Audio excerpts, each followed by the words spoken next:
High everyone, स्वागत छ नेपाली ज्ञान च्यानलमा। म सुनिल। आज मैले तपाईहरु सामु युट्युब च्यानल क्रिएट गर्दाखेरि, युट्युब च्यानल बनाउँदाखेरि नाम कसरी सिलेक्ट गर्ने, कसरी छान्ने नाम, तपाईको च्यानलको नाम कसरी छान्ने भन्ने बारे आजको श्रृंखला रहेको छ। सो यो श्रृंखला सुरु गर्छु। सुरु गर्नुभन्दा अगाडि च्यानलसँग जोडिनु भएको छैन भने च्यानललाई सब्स्क्राइब गर्नुस् र बेल आइकन प्रेस गर्नुस् र भिडियोलाई अन्तिमसम्म हेर्नु होला, किनकि नयाँ युट्युबर्सको लागि अलिकति महत्त्वपूर्ण श्रृंखला रहेको छ, जो नयाँ युट्युबर्स हुनुहुन्छ। सो ढिला नगरी लागौँ आजको यो श्रृंखलातर्फ। साथीहरू, तपाईहरुले जहिले पनि आफ्नो युट्युब च्यानलको नाम छान्दाखेरि जहिले पनि युनिक राख्नुस् र एकदम नबिर्सिने खालको नाम राख्नुहोला, जसबाट सुन्ने मान्छेले अथवा तपाईको च्यानलको नाम पढ्ने मान्छेले उसले आफ्नो दिमागमा क्याच गरोस्, स्टोर गरोस्। सो यही कारणले गर्दाखेरि तपाईले जहिले पनि युनिक नाम राख्नुपर्ने हुन्छ र नबिर्सिने खालको अथवा क्याची खालको नाम राख्नुपर्ने हुन्छ। च्यानलको नाम पढ्ने बित्तिकै क्याची होस्, अलिकति आकर्षक होस्, त्यस्तो खालको नाम तपाईले चुज गर्नुपर्ने हुन्छ। र यसैगरी साथसाथै तपाईको च्यानलको नाम एकदम सिम्पल वर्डमा हुनुपर्ने छ, जुन तपाईको च्यानलको नाम कसैले गुगलमा अथवा युट्युबमा सर्च गर्दाखेरि पनि सर्चमा आओस्, त्यस्तो खालको सजिलो नाम तपाईले चुज गर्नुपर्ने छ। आफ्नो च्यानलको नाम छान्दाखेरि जहिले पनि साधारण शब्द, संकलन र युनिक र यसैगरी नबिर्सिने खालको राख्नुपर्ने छ नाम।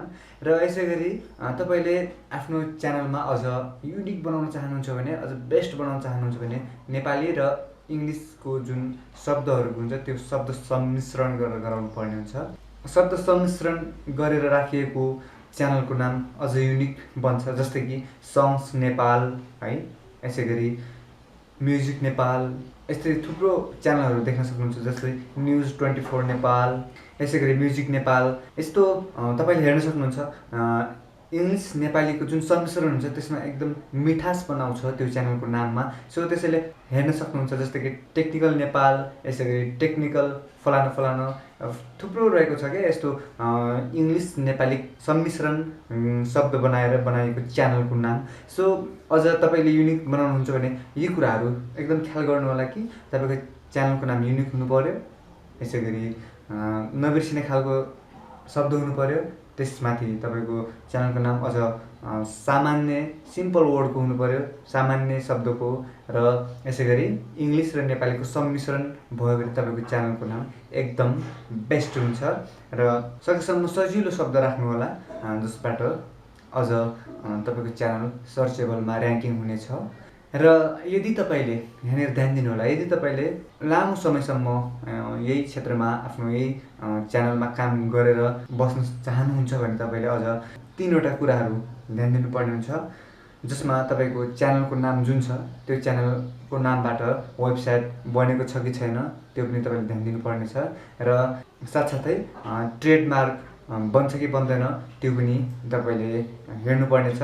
यो 3 वटा कुरालाई एकदम कम्बाइनमा तपाईले हेर्नुपर्ने छ यदि तपाईले फ्युचर लङ टर्मको लागि सोच्दै हुनुहुन्छ भने। र ट्रेडमार्क पाउनुको लागि पनि त्यति सजिलो पनि छैन जति हामीले सोच्छौं, जसमा विभिन्न नीति नियमहरू छ, सीमाहरू छ। सो ट्रेडमार्कको लागि सोच्नु भएको छ भने पनि त्यही अनुसार नै सुरुदेखि नै काम गर्नुपर्ने छ। अन्यथा तपाईले वेबसाइट र ट्रेडमार्कको लागि सोच्नु भएको छैन भने च्यानल नेम तपाईलाई जस्तो सजिलो लाग्छ त्यसरी राख्न सक्नुहुन्छ। तर अनफर्गेटेबल, मेरो मतलब बिर्सिन नसकिने, सामान्य भाषाको इंग्लिश नेपालीको सम्मिश्रण भएको र युनिक नाम राख्नुपर्ने छ तपाईको च्यानल र्याङ्किङ बनाउनलाई र सम्पूर्ण दर्शक सामु तपाईको च्यानल पुर्याउनलाई, मन मस्तिष्कमा छाप छोड्नलाई तपाईले यो कुराहरू फलो गर्नुपर्ने छ तपाईको च्यानलको नामको लागि। सो आजको यो छोटो श्रृङ्खला तपाईलाई मैले आफ्नो च्यानलको नाम कसरी सेलेक्सन गर्ने, के कुराहरूमा ध्यान दिने, यो सम्बन्धी आजको श्रृङ्खला मैले यति नै सम्प्रेषण गरेँ। सो आजको यो श्रृङ्खला कस्तो लाग्यो? भिडियो मन परेमा अवश्य लाइक गर्नुहोला, च्यानललाई सब्सक्राइब गर्नुभएको छ भने सब्सक्राइब गर्नुहोला र भिडियो मन परेमा तपाईँ जस्तै युट्युबर साथीहरूलाई सेयर गर्नुहोला, आफ्नो फ्यामिली मेम्बरमा सेयर गर्नुहोला, आफ्नो रिलेटिभ्समा सेयर गर्नुहोला, जसलाई यो भिडियो आवश्यक छ भनेर ठान्नुहुन्छ उहाँसँग सेयर गर्नुहोला भन्दै आजको यो श्रृङ्खलाबाट म छुट्टिन्छु। भेटौँला नेक्स्ट यस्तै जानकारीमूलक भिडियोमा। आज्ञा दिनुहोस्। नमस्कार।